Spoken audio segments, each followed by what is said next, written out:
I'm Dr. Usman Chohan, and today I have the supreme pleasure of having a conversation with my dear friend, Dr. Carlos Yebra Lopez. And it is about something that is of mutual celebration to us, as well as to the HYPIA community, as well as to polyglots in general. The fact of the matter is that our book, Critical Polyglot Studies, is out, and we are celebrating its launch in this mutual fashion. Now we're in part one of this conversation, and we are going to discuss what the problem was, what the initiative was, why we went around with this effort, spent a year more working on this towards something that is something we're both proud of. And so I want to extend the first question to Carlos, which is, amigo, why did we write this book? Like, what was the problem we perceived, and how would we describe this problem? What is the deep structure we were aiming at? Thank you very much, Usman. So it's been a journey, and it all started by identifying a gap. You can think of it as a Venn diagram between polyglossia, activism, and linguistics. Understanding polyglossia as the serial accumulation of languages, activism as the desire to make the world a better place, and linguistics as the systematic study of language. And the problem we identify based on our lived experience and theoretical reflections is that polyglots often lacked a background in linguistics and sometimes in activism. Linguists are not necessarily polyglots, even though people tend to mistake one for the other. And activists are not necessarily trained in linguistics or polyglots themselves. So there is a gap between all three realms that we aim at filling. And this is a book that, borrowing from Franz Kafka, it's a book that we felt necessary and that it will wound and stab people, hopefully in the good sense, in the sense that it will challenge their ego investments and their assumptions about what it means to learn languages, what it means to be a polyglot, what are the implications of learning languages and making a difference in the world out there. So it's a book that is both necessary and disruptive. I fully agree. It's been quite a journey in that regard, and I share the sentiment you had. When you look at this book, initially it breaks out into this problem that there is something that has happened to polyglots as a community, as a group, and it traces a certain lineage. That lineage begins in an earlier time, 30 years ago, when something emerged coterminous and co-initiated with the internet era in a sense, which we call the incipient polyglot community. It was a utopian thing in the same sense that the internet's early thinkers and experiencers called something utopian. And that is the initial point. Chapter 2 begins with this, in fact, tracing this lineage. And we do something unique in tracing a certain genealogy in a certain manner. I want you to talk about the polyglot community that I'm referring to and its genealogy. What was this utopian moment that we first identified? Exactly. So this book is called Critical Polyglot Studies because it brings a critical perspective. And to bring a critical perspective to something, you have to historicize that and read that history against the grain. In other words, you have to trace the genealogy, how it started, and see how people portray that beginning and read it against the ideological and material background. So what is the polyglot community? Broadly speaking, we can define it a la Judith Meyer as a community of people who are passionate about languages and want to connect. Both conditions need to be met. The passion about languages, which of course can and has to be problematized, and the desire to meet and get to know other people. It's not enough to study on your own, and it's not enough to just want to meet other people. It has to be based on the desire to learn languages serially. Now, this all started becoming mainstream, as you well said, towards the end of the millennium, so around 1995 to 2000.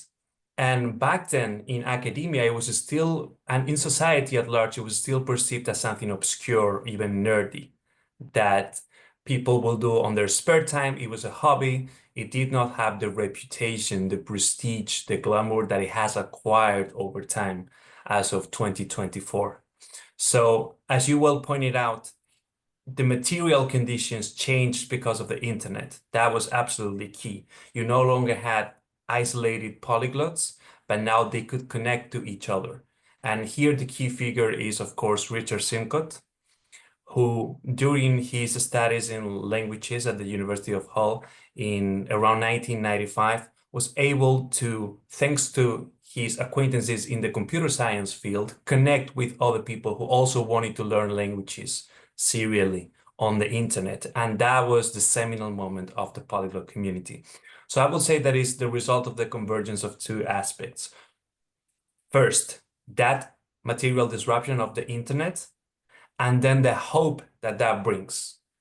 And we conceptualize that idea of hope, drawing upon Ernst Bloch's The Principle of Hope, which posits the idea of concrete utopia. Concrete utopia is different from utopia in the sense that we understand it beyond academia. It's not something abstract and unfeasible. Rather, it is something specific, and it's a new euphoric sense of self created by new material conditions. So the internet disrupts the material conditions, but also gives people hope that a new world is possible, a new world that is more polyglot, that contains a community of people who are passionate about languages and want to connect to each other. And Richard Simcott is the first person who brings it about, takes that idea, has the vision, and implements the seminal aspect of it.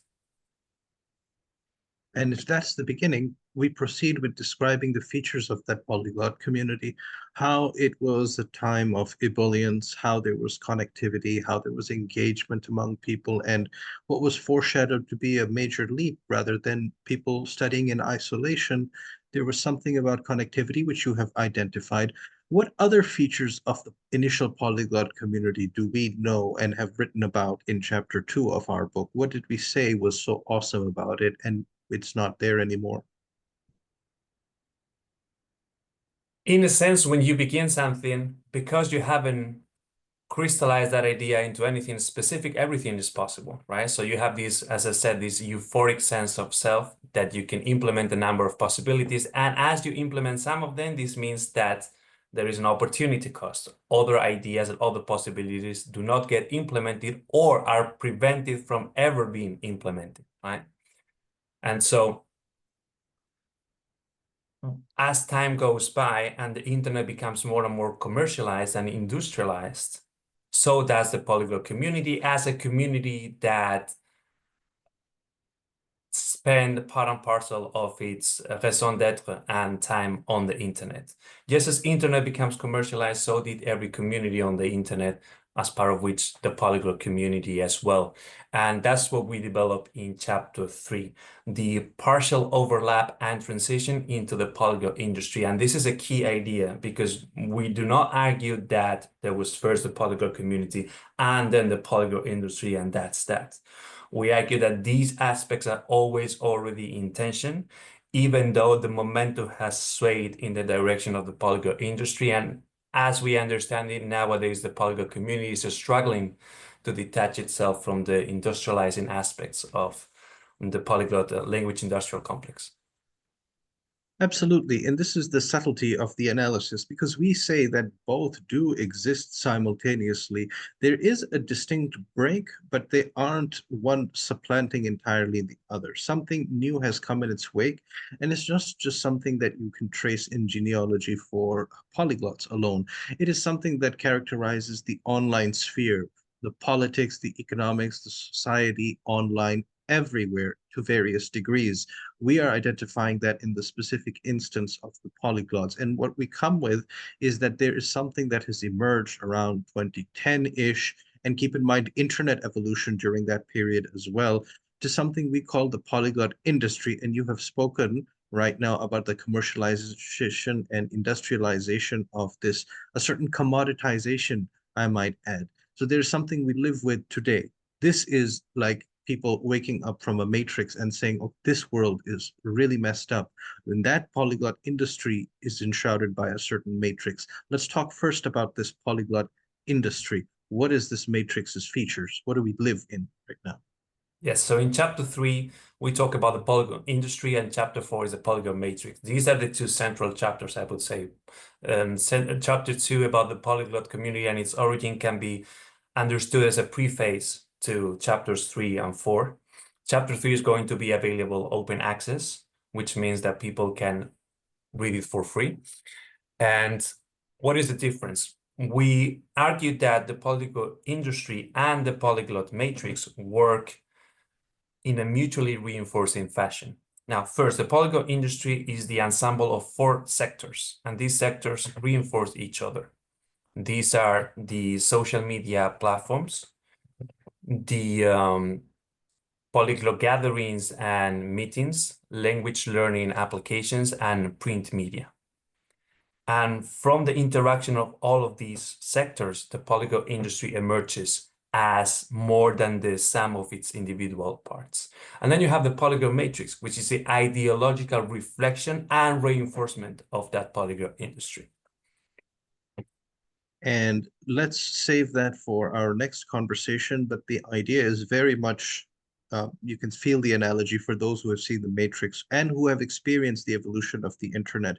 I did experience the internet in 1995, and I do experience it now, and I do see that change. And I also came to the polyglot world not aware of these things, and then you feel something is wrong with the Matrix, and HYPIA is born from that. And these are discussions we're going to have using the lens of the matrix to analogize what it is that we experience. And that's going to be our next conversation. So stay tuned.